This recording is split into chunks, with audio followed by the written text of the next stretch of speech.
자, 1절로 5절에 예수님이 뭐라고 말씀하십니까? 예수께서 비유로 그들에게 말씀하시되 한 사람이 포도원을 만들어 산 울타리로 두르고 즙 짜는 틀을 만들고 망대를 지어서 농부들에게 새로 주고 타국에 갔더니 때가 이름에 농부들에게 포도원 수출을 얼마를 받으려고 한 종을 보내니 그들이 종을 잡아 심히 때리고 거저 보내었거늘 다시 다른 종을 보내니 그의 머리에 상처를 대고 능욕하였거늘 또 다른 종을 보내니 그들이 그를 죽이고 또 그 외 많은 종들도 더러는 때리고 더러는 죽인지라.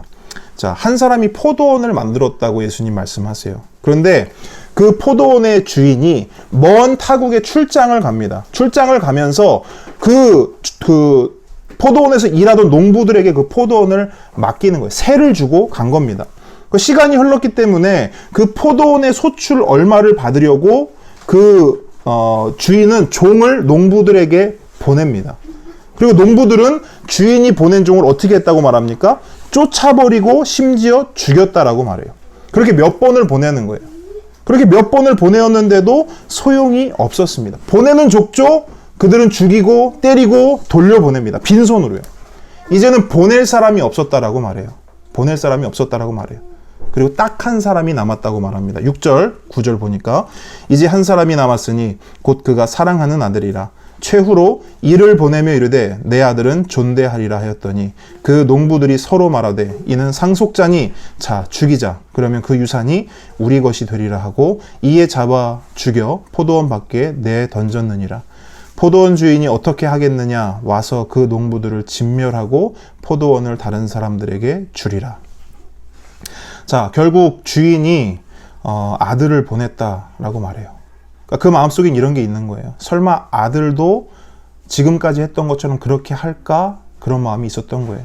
그런데 농부들은 어떻게 합니까? 그 아들을 죽입니다. 그리고 뭐라고 말하냐면 이 아들도 죽였으니 이제 포도원은 우리의 것이다. 이렇게 말해요. 자, 이런 일이 있을까 싶습니다. 이런 일이 있을 수 있을까 싶어요. 집사님 일하시는 곳이 이제 대리점이죠. 그죠? 지점이죠, 지점. 그죠? 만약에 본사에서 사장님이 아들을 보냈습니다. 이런 일이 일어난다고 치면 어떻게 돼요? 세상법으로는 어떻게 됩니까? 일어날 수도 없고, 그런 일이 일어나면 난리가 나겠죠. 그죠? 말도 안 되는 일이 지금 일어났다고 예수님이 이야기하시는 거예요. 그러면 그 농부들은 어떻게 돼야 마땅합니까? 어떻게 돼야 돼요? 잘리면 됩니까? 잘릴 뿐 아니라 벌을 받아야죠. 지금 사람을 몇 명을 죽인 겁니까? 그러니까 이건 뭐냐면 사람을 죽였고 그 다음에 그 사람의 소유를 강탈한 것이죠. 그죠?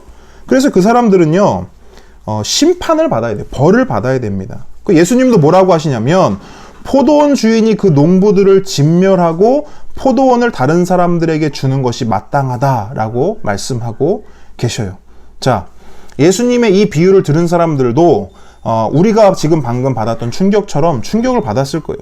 그들의 반응을 마가는 기록하고 있지 않습니다. 그런데 누가복음에 보면 이렇게 기록을 하고 있어요. 누가복음 20장 한번 보겠습니다. 누가복음 20장 13절로 16절입니다. 같이 읽겠습니다. 시작. 포도원 주인이 이르되 어찌할까 내 사랑하는 아들을 보내리니 그들이 혹 그는 존대하리라 하였더니 농부들이 그를 보고 서로 의논하여 이르되 이는 상속자니 죽이고 그 유산을 우리의 것으로 만들자 하고 포도원 밖에 내쫓아 죽였느니라. 그런즉 포도원 주인이 이 사람들을 어떻게 하겠느냐? 와서 그 농부들을 진멸하고 포도원을 다른 사람들에게 주리라 하시니 사람들이 듣고 이르되 그렇게 되지 말아지이다 하거늘. 자, 이상한 말이 나옵니다. 그렇게 되지 말아지이다 하거늘. 자, 이게 무슨 말이냐면 새 번역에서는 이렇게 번역하고 있어요.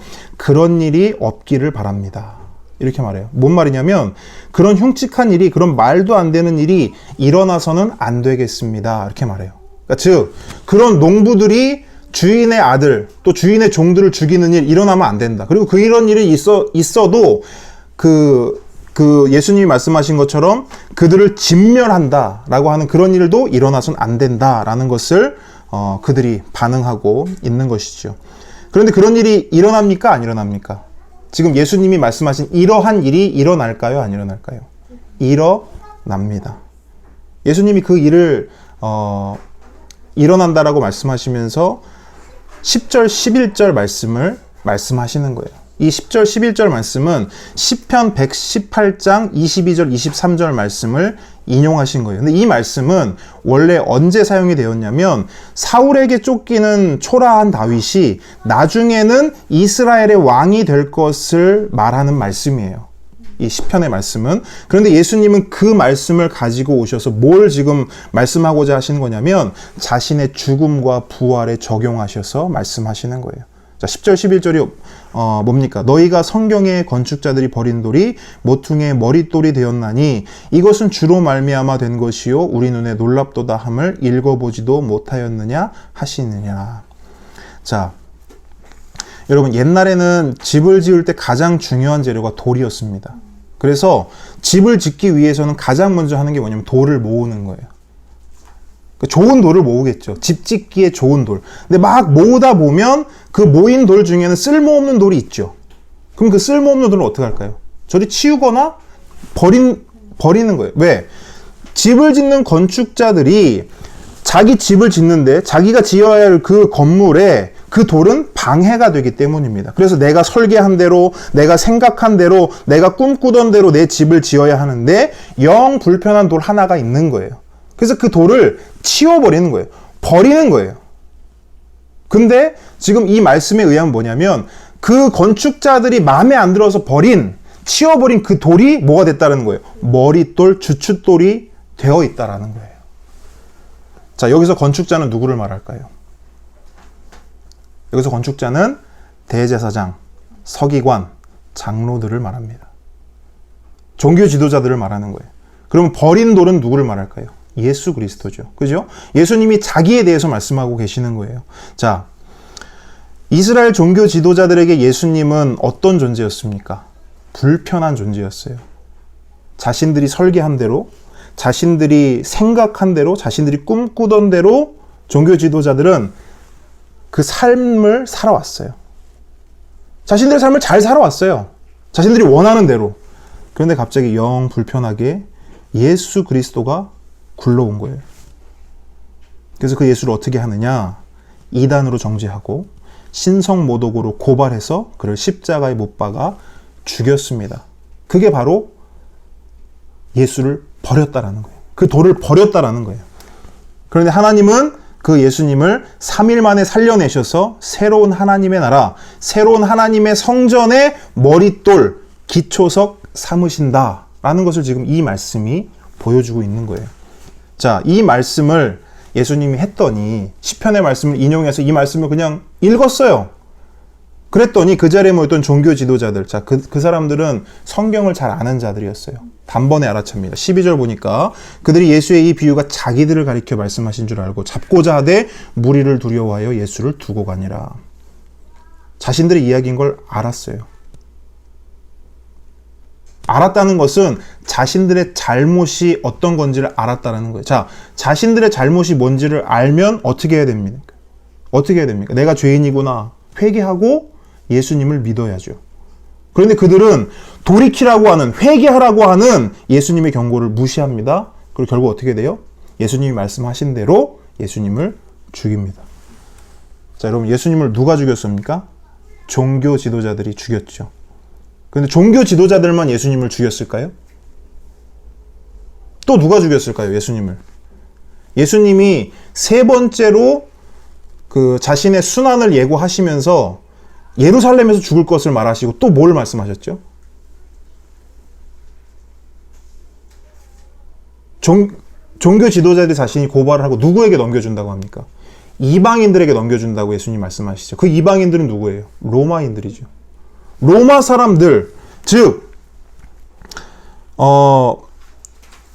예수님을 죽인 자들은 종교 지도자들인 동시에 누구예요? 이방인 로마인들입니다.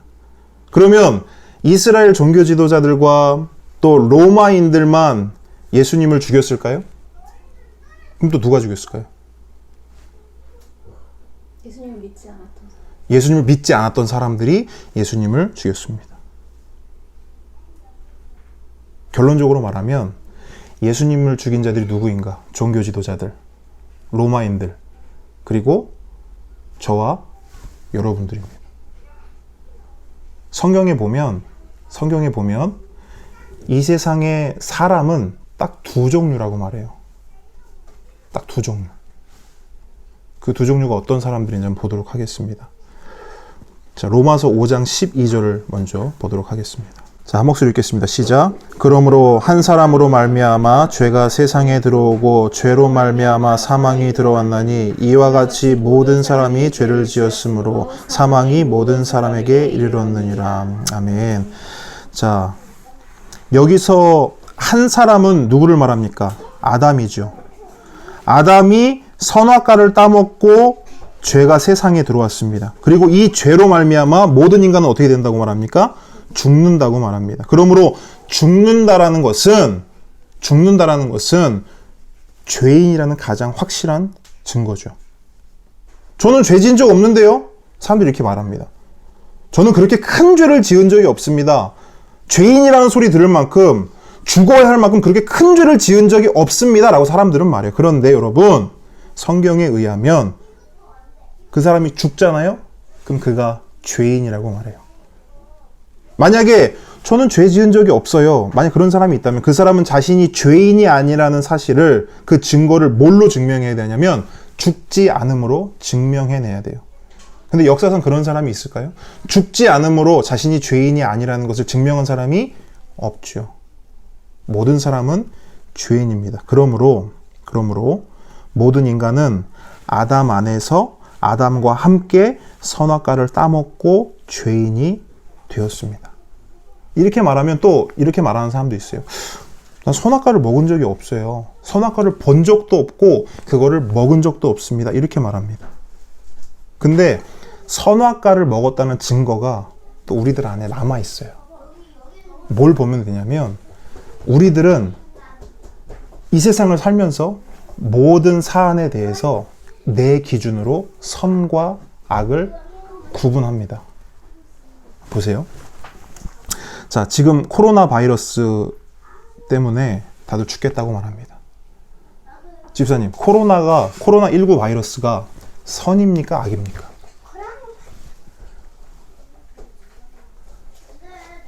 선이 악이. 집사님한테는 악이겠죠. 그죠? 어떤 사람은요, 코로나 바이러스 19를 악이라고 말해요. 근데 어떤 사람은요, 코로나 19 바이러스를 선이라고 말해요. 한번 들어보세요. 어떤 얘기인지. 어떤 사람은 코로나 19 바이러스 때문에 자신이 운영하던 사업이 망했다고 말해요. 그런데 그걸 지켜보던 경쟁 업체가 있어요. 그걸 보면서 코로나 19 바이러스 때문에 저 업체가 망해서 이제 누가 흥할 수 있는 거예요? 내가 흥할 수 있는 거예요. 기회다. 이렇게 말해요. 또 어떤 사람은 뭐라고 말하냐면 코로나19 바이러스 때문에 10년 동안 온 가족이 모여서 식사를 제대로 해본 적이 없대요. 근데 코로나19 바이러스 때문에 온 가족이 모여서 매일매일 같이 식사를 하면서 교제를 하면서 서로 속마음을 다 터놓는다고 말해요. 그러면서 코로나19 바이러스가 우리 가정에게는 참 좋은 결과를 가져다 주었다고 말합니다. 자, 코로나19 바이러스만 보더라도 각자가 가지고 있는 기준에 따라 선이 되기도 하고 악이 되기도 해요. 각자가 선악을 판단한다라는 거예요.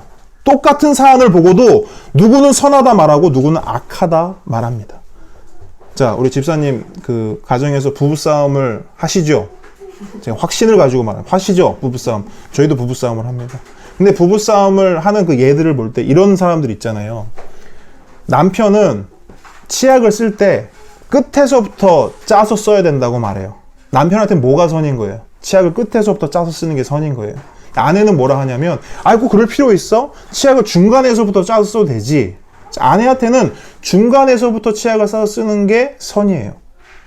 자, 중간이 선이 되면 끝은 뭐가 돼요? 악이 되죠. 끝이 선이 되면 중간은 뭐가 돼요? 악이 되죠. 싸우는 거예요. 모든 부부싸움 아니라 모든 사람과 관계 속에서 일어나는 모든 싸움은 바로 여기서 시작이 돼요. 똑같은 컵을 보더라도 이 컵에 대한 평가가 다르다고요. 어떤 사람은 이 컵이 좋다 말해요. 선이죠.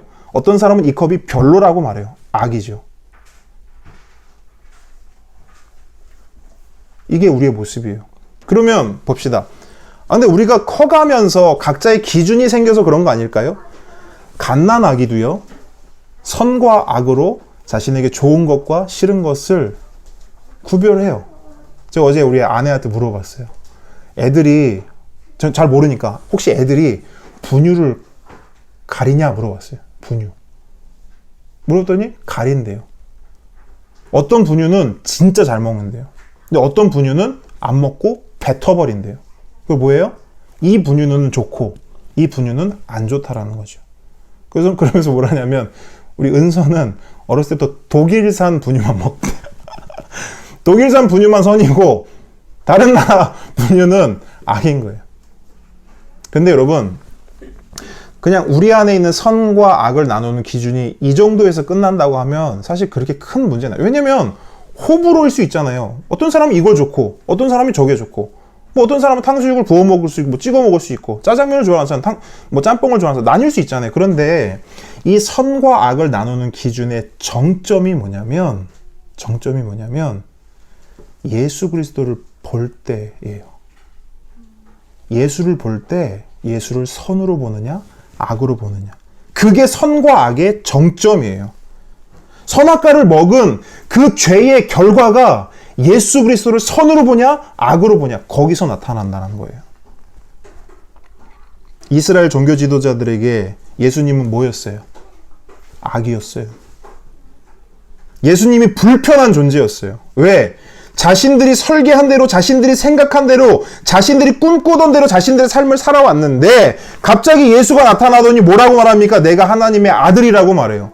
내가 포도원 주인의 아들이라고 말해요. 너희들이 주인 행세하는, 너희들이 강도의 소굴로 만들어 놓은 그 성전의 참 주인이 나라고 말해요. 너희들이 가진 기득권, 너희들이 가지고 있는 모든 것, 너희들이 주인 삼은 그 모든 것, 그거 다 자기 것이라고 말합니다. 그러니까 종교 지도자들에게 그런 예수님이 뭐예요? 악이죠. 불편하죠. 그래서 어떻게 해요? 죽이죠. 그 돌을 치워버리죠. 근데 여러분, 종교 지도자들만 선악과 먹었어요? 아니죠. 아까 말씀드렸죠. 이 세상에는 딱 두 종류의 인간이에요. 딱 두 종류의 인간. 첫 번째 종류에 대해서 좀 말하고 있어요. 그 첫 번째 종류의 사람은 아담에 속한 자예요. 모든 인간은, 모든 인류는 죽죠. 죽는다는 건 뭐예요? 죄인이라는 거죠. 죄인이라는 것은 어떤 죄를 졌다는 거예요? 선악과를 먹었다는 거죠. 아담과 함께 선악과를 먹었어요. 그래서 모든 인간들은 예수님을 종교 지도자들과 똑같이 대해요. 똑같이 대해요. 그러면서 뭐라고 말하냐면 모든 사람들은 내 인생은 내 것이라고 말합니다. 내 인생은 나의 것이라고 말해요. 그래서 내 인생을 계획해요. 내 인생을 계획하고 내 인생을 위해서 노력합니다. 공부도 하고 자격증도 따고 직장도 취직하고 돈도 모읍니다. 집도 사고 차도 사고 자녀들도 잘 키우려고 노력해요. 근데 어느 날 예수님이 찾아오시는 거예요. 그러면서 내가 하나님의 아들이다라고 말해요. 그러면서 내가 너의 주님이다라고 말해요. 주님이 뭐예요? 주인이잖아요. 내가 너의 주인이다라고 말하죠. 그러면서 네 인생이 너의 것이 아니고 나의 것이라고 말해요. 예수님 거라고 말하는 거예요. 그리고 이걸 믿느냐 물어봐요. 내가 너의 주인이라는 걸 믿냐? 믿으면 나를 따라라 라고 말하세요. 너의 것이 아무것도 없어. 너는 나의 것이야. 그걸 믿고 나를 따라라 말씀하세요. 우리 부자 청년의 이야기 살펴봤죠. 마가복음 10장 21절에 보니까 뭐라고 하시냐면 예수께서 그를 보시고 사랑하사 이르시되, 그를 사랑하셨대요. 그를 사랑하사 이르시되 그를 사랑했기에 한 말이에요. 너에게 아직 한 가지 부족한 것이 있다. 가서 너에게 있는 것을 다 팔아서 가난한 자들에게 줘라. 그리하면 하늘에서 보화가 너에게 있으리라. 그리고 와서 나를 따르라 하시니. 예수님은요, 그에게 재산을 팔아서 가난한 사람들에게 나누어 주라고 말씀하셨어요. 근데 여기서 예수님이 말씀하신 것은 어려운 사람들을 도와주면서 착하게 살아라. 그러면 너는 구원받을 수 있다. 이게 아니에요. 이 말씀이 아니에요. 여기서 말하는 것은 너의 것이라고 움켜쥐고 있던 그 재물을 다 버리라는 거예요. 네가 주인 삼은 모든 것들을 다 버리라는 거예요. 네 거 아니라는 거예요. 그거 예수님 거라는 거예요. 근데 예수님이 덧붙여서 뭐라고 말씀하세요? 네가 그렇게 하면, 네가 가진 모든 것들을 다 버리면 하늘에서 보화가 있을 것이라고 말씀해요. 여기서 말하는 보화는 뭐예요? 금은 보화입니까? 아니죠. 여기서 말하는 하늘의 보화는 예수 그리스도예요. 네가 가지고 있는 모든 것들을 다 버려서 그걸 가난한 사람들에게 나눠주면 너는 다른 거 얻는 게 아니고, 더 큰 보화 얻는 게 아니고, 30배, 60배, 100배의 축복을 받는 게 아니고 하늘의 보화를 얻는데요. 예수 그리스도를 얻는다라는 거예요. 내 것을 다 버리고 내 인생이 나의 것이 아님을 인정하면 그 사람에게는 예수님이 주인이 되시는 거예요. 주님이 되시는 거예요. 그게 하늘의 보화예요. 자, 천국에서는 예수님이 보물입니다. 유일한 보물이에요. 우리 생각에는 천국에 가면 뭐 이렇게 생각, 뭐 금은 보화로 되어 있고, 막 금길, 막 문도 막 다이아몬드로 되어 있고, 이런 것들을 생각해요. 왜? 저도 그렇고, 여러분도 그렇고, 어려서부터 그런 말씀을 많이 들었어요. 그러니까 천국에 가면 이 밑에서 신앙생활 잘하는 사람들은 다이아몬드 집에서 살고, 조금 못한 사람들은 뭐 사파이어 집, 그 다음에 뭐 금집, 은집, 뭐 잘 못한 사람 구리집, 뭐 이렇게 설교하는 분도 많았단 말이에요. 그런데 여러분, 괜찮아요. 그냥 두세요. 그런데 성경에서 말하는 하늘의 보화는 딱 하나예요. 예수 그리스도. 이건 뭘 말하느냐? 여러분, 하늘에 갔어요? 하늘나라 갔어. 천국에 갔어. 그럼 거기서 무슨 금은 보화를 우리가 찾겠어요? 우리가 찾을 건 딱 하나예요. 예수님 찾는 거예요. 예수님 아니고 우리가 찾을 게 뭐가 있어요? 예수님이라는 보물이 있는데 그 이상의 보물이 뭐가 필요하냐는 거예요. 그 성경에 말하죠. 뭐라 합니까? 세상 보물과 하늘 보물을 겸하여 섬길 수 있다, 없다? 없다. 그 말씀인 거예요. 그 말씀인 거예요. 예수님을 붙잡은 사람들은요, 예수님을 찾은 사람들은요, 어떻게 해요? 자기가 가지고 있는 거 다 팔아서 그 땅을 산다고 말하죠. 그거예요. 그 사람이 그럼 거기에서 무슨, 자기가 갖고 있는 건 금이었는데 그 땅에 다이아몬드가 감춰져 있어서 내가 있는 금 다 팔아가지고 다이아몬드 샀다, 이런 비유입니까? 아니잖아요. 자신이 가지고 있는 게 아무짝에도 쓸모없는 거예요. 뭐 때문에? 예수 때문에. 그 예수만 있으면 다른 거 다 필요 없다라고 말씀하는 겁니다. 그래서 예수님이 부자 청년을 정말 예수님이 사랑하셨어요. 우리도 사랑하시죠. 우리를 사랑하셔서 말씀하세요. 다 버리고 와서 나를 따라라. 내가 너의 주인이다. 내가 너의 주님이다. 이제부터 나와 영원히 함께 살자. 여러분, 이게 뭔지 아세요? 복음이에요. 이게 복음이에요. 딴 게 복음이 아니고 다 버리고 나를 따라라. 나와 함께 영원히 살자. 이게 복음인 거예요. 자, 부자 청년이 복음을 들었어요. 근데 복음을 듣고 부자 청년이 어떻게 반응해요? 근심하며 예수님을 떠나가요. 마가복음 10장 17절 한번 보세요. 17절. 자, 한 목소리 읽겠습니다. 시작. 예수께서 길에 나가실새 한 사람이 달려와서 꿇어앉아 묻자오되 선한 선생님이여 내가 무엇을 하여야 영생을 얻으리. 자, 부자 청년이 예수님을 뭐라고 불러요? 어떤 선생님? 지금 부자 청년이 예수님의 복음을 듣기 전에는 예수님을 뭘로 보는 거예요? 선으로 보죠. 그죠? 예수님을 선한 선생님, 내가 봤을 때 예수님은 선한 분이라는 거예요. 예수님이 선인 거예요. 그래서 자신이 고민하는 영생의 문제를 해결해 줄 수 있는 사람이라고 생각했던 거예요. 그런데 예수님께 복음을 들었어요. 다른 말씀이 아니라 복음을 들었다고요. 근데 복음을 듣자 부자가 어떻게 반응해요? 이제 그 선생님이 선한 선생님입니까? 아니죠. 악한 선생님이 됐죠. 희한합니다. 복음을 들었으면 선한 선생님이 아니라 선한 주님이 되어야 하는데 부자 청년은 복음을 듣고 선한 선생님이 아니라 악한 선생님이 되었어요. 예수님이 선이 아니라 악이 되었어요. 이 선악을 누가 판단한 거예요? 자기가 판단한 거죠. 이 선악의 기준이 자기인 거예요. 뭘 말해요? 아담 안에서 선악과를 먹은 것이죠. 죄인인 거예요. 그래서 부자 청년은 죽습니다. 전 그 생각을 해봤어요. 부자 청년 이야기를 보면서 이 부자 청년이 나중에 어떻게 됐을까? 저는 재물과 복음 사이에서 시름시름 앓다가 그냥 죽었을 거라 봐요. 근데 부자 청년만 그러냐는 거죠. 복음을 듣고 거부한 사람은 모두가 그렇게 된다는 거예요.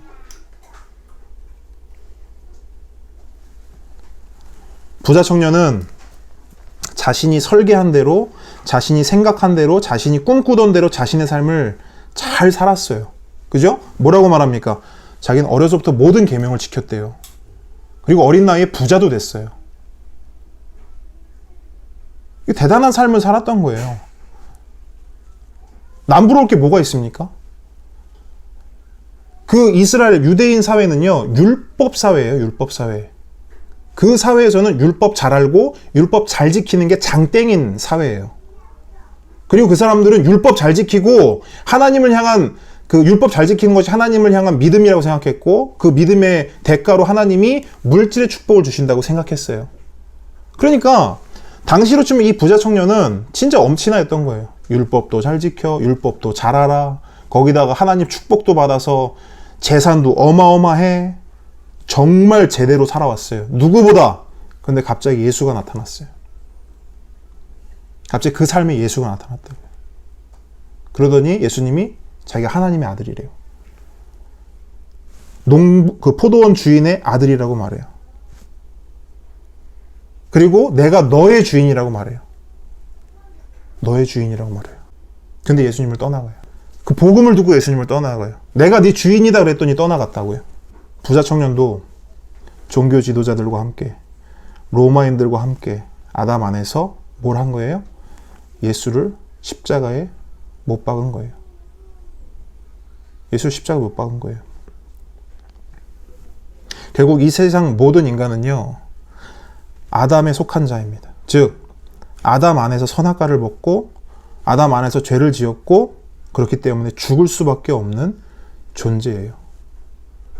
그래서 이 세상 모든 인류는 장소와 시간과 상관없이 아담 안에서 예수를 십자가에 못 박은 자들이에요. 저와 여러분도 마찬가지고요. 우리가 예수를 못 박았다고요. 그러면 포도원 주인의 아들을 죽인 자가 누구예요? 저와 여러분이죠. 그럼 우리는 어떻게 돼야 돼요? 우리가 포도원 주인 아들을 죽인 자들이라면 우리는 어떻게 돼야 돼요? 9절에 보니까 포도원 주인이 어떻게 하겠느냐?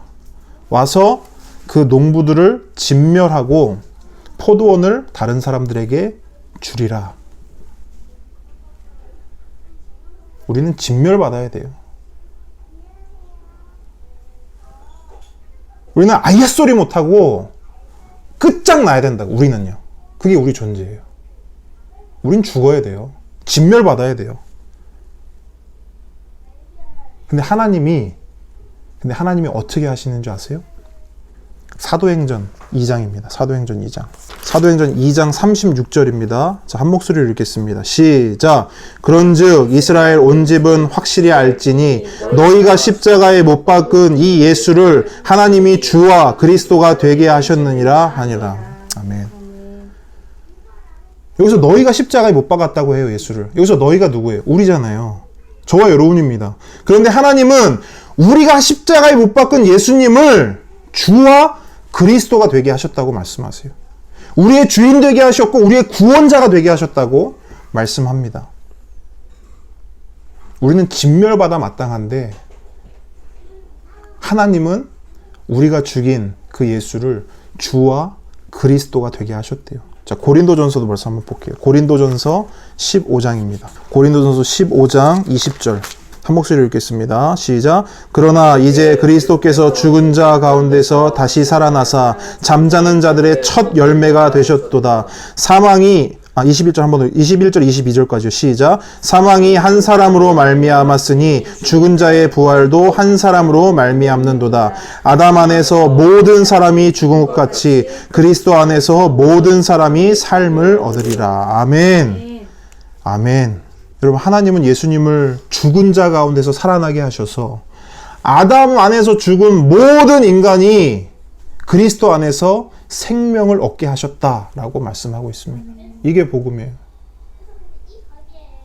이게 복음이에요.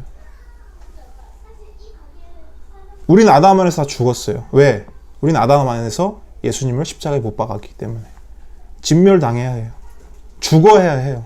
근데 아담 안에서 모든 사람이 죽은 것 같이 그리스도 안에서 모든 사람이 삶을 얻는다라고 말합니다. 그래서 여러분, 아까 말씀드렸죠. 이 세상엔 딱 두 종류의 사람만 있어요. 아담에 속한 자. 그 또 한쪽은 뭐예요? 예수에게 속한 자. 부자 청년은 어디에 속했어요? 종교 지도자들은 어디에 속했어요? 아담에 속해 있죠. 왜? 예수님을 믿지 않았죠. 복음을 받아들이지 않았어요.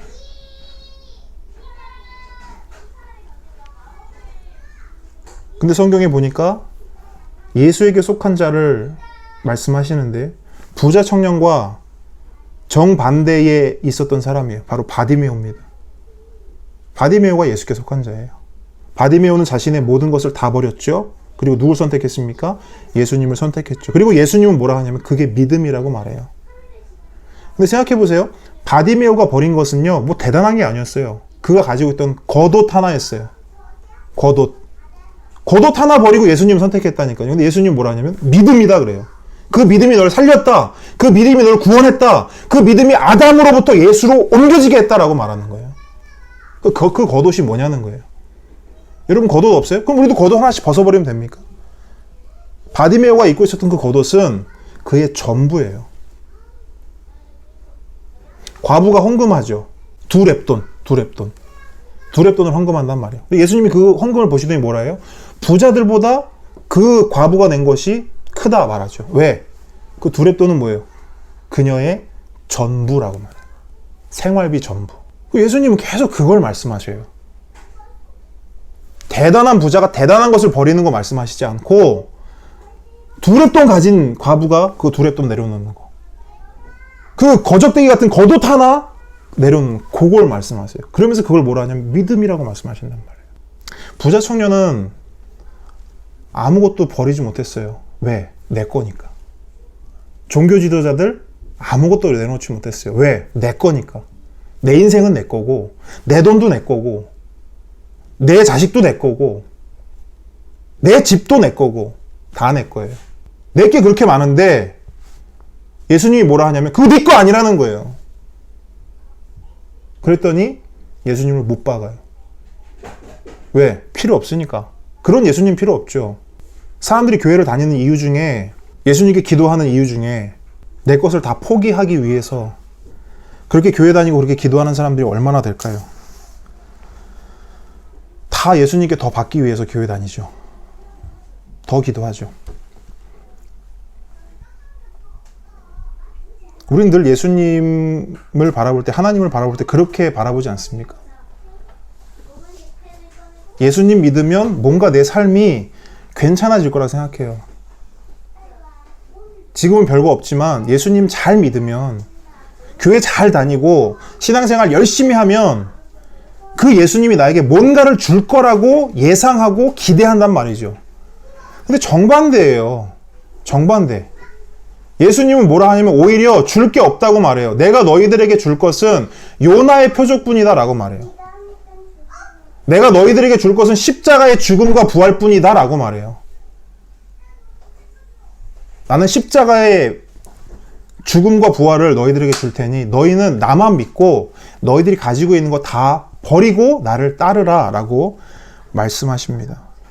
그럼 여러분, 우리는 어떻게 해야 될까요? 사도행전으로 다시 넘어갈게요. 아까 전에 우리 읽었던 사도행전 2장 36절 다시 한번 읽겠습니다. 시작. 그런즉 이스라엘의 온 집은 확실히 알지니 너희가 십자가에 못 박은 이 예수를 하나님이 주와 그리스도가 되게 하셨느니라. 자, 우리가 죽인 예수를 하나님이 주님과 그리스도 구원자가 되게 하셨다고 말씀하십니다. 자, 37절입니다. 시작.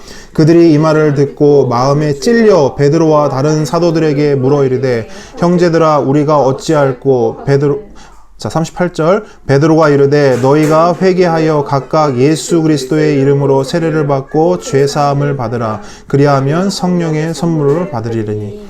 베드로가 설교를 했거든요. 베드로가 설교를 하면서 뭐라 하냐면 그곳에 모인 유대인들을 비롯한 수많은 이방 사람들에게 뭐라 하냐면 너희들이 예수를 죽였다라고 말해요. 이방 사람들은 황당하죠. 왜? 그 자리에 있지도 않았는데? 예수님 십자가 처형당할 때 그 자리에 있지도 않았다고요. 근데 베드로는 뭐라 하냐면 너희들이 예수를 죽였다라고 말해요. 근데 여러분 놀라운 일이 뭔지 아세요? 너희가 예수를 죽였다 하니까 그 자리에 있던 사람들이 그 말을 듣고 마음에 찔렸대요. 마음에 갑자기 창이 훅 들어온 거야. 내 죄가 어떤 죄인지 몰랐는데, 내가 선악과를 먹었다는 게 뭔지 몰랐는데, 내가 용서받지 못할 죄가 있다는 게 원죄가 있다고는 얘기는 들었는데 그게 뭔지를 몰랐다는 거예요. 근데 그게 뭐냐면 내가 예수를 죽인 거예요. 그게 우리의 죄예요. 우리의 죄는 뭐 하나님 안 믿었어요. 뭐 하나님 내가 조금 죄를 무슨 뭐 남을 미워했어요. 그런 죄면 무겁지 않죠. 우리의 죄는 예수를 죽인 죄예요. 예수에게 대적한 죄예요. 예수가 누구예요? 하나님이죠. 우리는 하나님께 대적했고 하나님을 죽인 죄를 우리 안에 가지고 있는 거예요. 베드로의 설교를 통해서 그곳에 모였던 사람들이 그게 마음에 찔렸대요. 그러면서 뭐라 하냐면 우리가 어찌할꼬? 그럼 우리 어떻게 해야 됩니까? 우리가 어떻게 해야 됩니까? 근데 베드로가 뭐라 합니까? 회개해라. 베드로가 다른 말 안 하죠. 더 교회에서 열심히 섬겨라 말합니까? 더 헌금해라 말합니까? 더 말씀 읽고 더 열심히 기도해라고 말합니까? 회개하라고 말하죠. 회개. 내가 몰랐는데 내가 진짜 예수님을 죽인 죄인이 맞습니다. 회개하라는 거예요. 그리고 나서 회개하고 나서 정말 주님이 나의 주인 되십니다. 고백하고 예수 그리스도 이름으로 세례를 받으라는 거예요. 그리고 죄 사함을 받으라는 거예요. 그러면 성령의 선물을 받게 된대요. 성령의 선물을 받는 거예요. 그리스도의 영이 우리 안에 오시는 거예요. 하나님의 영이 오시는 거예요. 뭘 말합니까? 이젠 우리가 더 이상 아담 안에서 죄 지은 자가 아니라는 거예요. 우리는 더 이상 죄의 종이 아니라는 거예요. 이젠 누구의 종이에요? 예수의 종이 되는 거예요. 이제 죄가 우리의 주인 노릇 못한다는 거예요. 이제 우리의 주인은 누군데? 우리의 주인이신, 우리의 주님이신 예수 그리스도라는 거예요. 자, 39절. 이 약속은 너희와 너희 자녀와 모든 먼데 사람 곧 주 우리 하나님이 얼마든지 부르시는 자들에게 하신 것이라. 자, 이 약속. 회개하고 돌이켜 예수를 믿는 자들에게 구원을 주신다는 이 약속은요, 너희와 그곳에 모인 모든 이방인들, 너희와 너희 자녀와 모든 먼데 있는 저기 한국에 있는 사람들에게도 우리 하나님이 얼마든지 부르시는 자들에게 이 복음을 주시고 이 복음을 믿게 하시는 그 자들에게 또 여러 말로 확증하며 권하여 이르되 너희가 이 패역한 세대에서 구원을 받으리라. 이 복음을 듣고 그 복음을 믿는 자들은 다 구원을 받을 수 있다는 거예요. 어떤 죄인이든지 그가 십자가에 예수를 못 박았어도 구원받을 수 있다는 거예요. 이날 베드로의 설교를 통해서, 이 복음 설교를 통해서 세례를 받은 사람이 3,000이 넘었대요. 다 뒤집어졌어요. 다 뒤집어졌어. 근데 3,000명, 와, 대단한 수가 이제 그 예수를 믿게 됐네? 이게 중요한 게 아니에요. 그 3,000명이 뭘 했는지가 중요해요. 42절 보세요. 그들이 사도의 가르침을 받아 서로 교제하고 떡을 떼며 오로지 기도하기를 힘썼다라고 말해요. 자, 사도의 가르침을 받았대요. 예수를 믿고 그 구원을 받은 사람들은 사도의 가르침을 받았대요. 다른 말로 해볼까요? 목사의 매일 설교를 들었더라. 그거예요, 여러분. 이 말이 사도가 뭘 가르쳤겠어요? 제가 여러분에게 뭘 가르칩니까? 매일 설교를 통해 제가 여러분들에게 무엇을 말해요? 여러분 한번 잘 귀 기울여 들어보세요. 저는 매일 하는 소리가 딱 하나밖에 없어요. 여러분 우리 예수 잘 믿어야 됩니다. 우리 복음을 믿어야 됩니다. 예수님께 돌이켜야 합니다. 그 이야기만 여러분께 하는 거예요. 그런데도 여러분들 매일 설교를 듣기를 주저하십니까? 들으셔야 돼요, 여러분. 제가 하는 말을 들으라는 게 아니고 예수님의 말씀을 들으라는 거예요.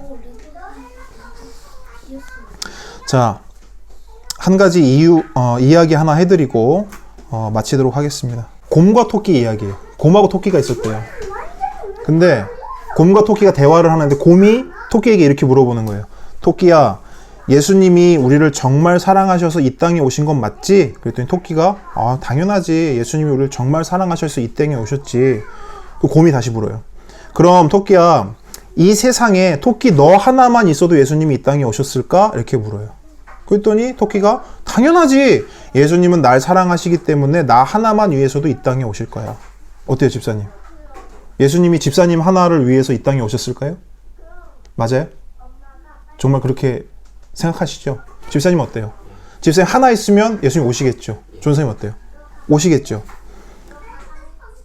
그랬더니 곰이 뭐라고 묻냐면 토끼한테 그래?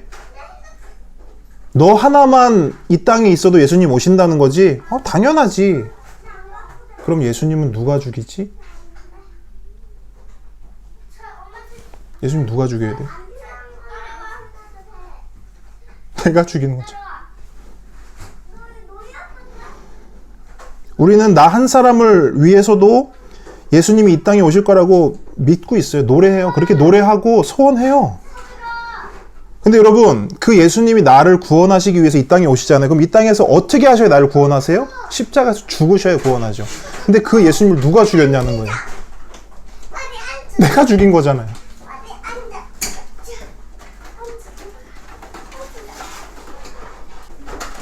그래서 베드로의 설교를 들었던 그 사람들이 마음에 찔려 베드로와 다른 사람들에게 이렇게 말했다는 거예요. 우리가 어찌할꼬? 내가 예수를 죽였구나. 내가 예수를 죽인 자구나. 내가 예수를 죽인 자구나. 내가 어찌할꼬? 그때 베드로가 뭐라고 말합니까? 회개해라. 늦지 않았다. 회개하고 예수 믿어라. 예수는 너 돈 잘 벌게 하기 위해서 이 땅에 오신 거 아니고, 너 성공시키기 위해서 이 땅에 오신 거 아니고,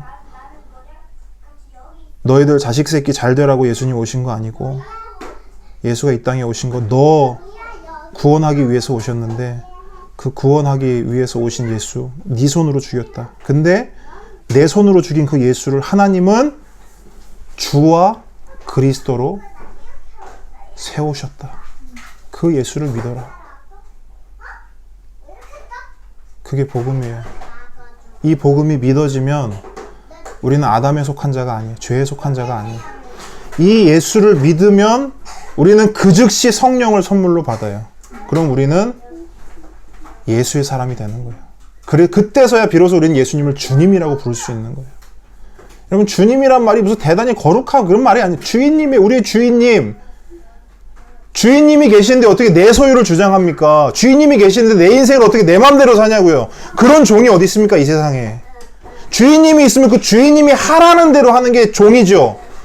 그 주인님이 말씀하시는 대로 순종하고 따라 사는 것이 종이죠.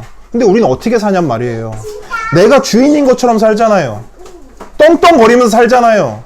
예수님이 백날 말씀하시면 뭐예요? 내 맘대로 살잖아요. 기준이 나한테 있잖아요. 내가 선과 악을 구분하잖아요. 이건 좋은 거고 이건 나쁜 거야. 내 남편은 이렇게 하기 때문에 나한테 나쁘고 이렇게 할 때만 좋아. 그게 죄인의 모습 아니에요. 그 기준이 왜 나한테 있냐는 거예요. 그래서 우리는 방법이 없어요. 오늘도 회개해야 돼요. 오늘도 회개하고 예수님 믿어야 돼. 그래야 우리가 살 수 있는 거예요. 그런 고백이 저와 여러분에게 있기를 축복합니다. 기도하겠습니다.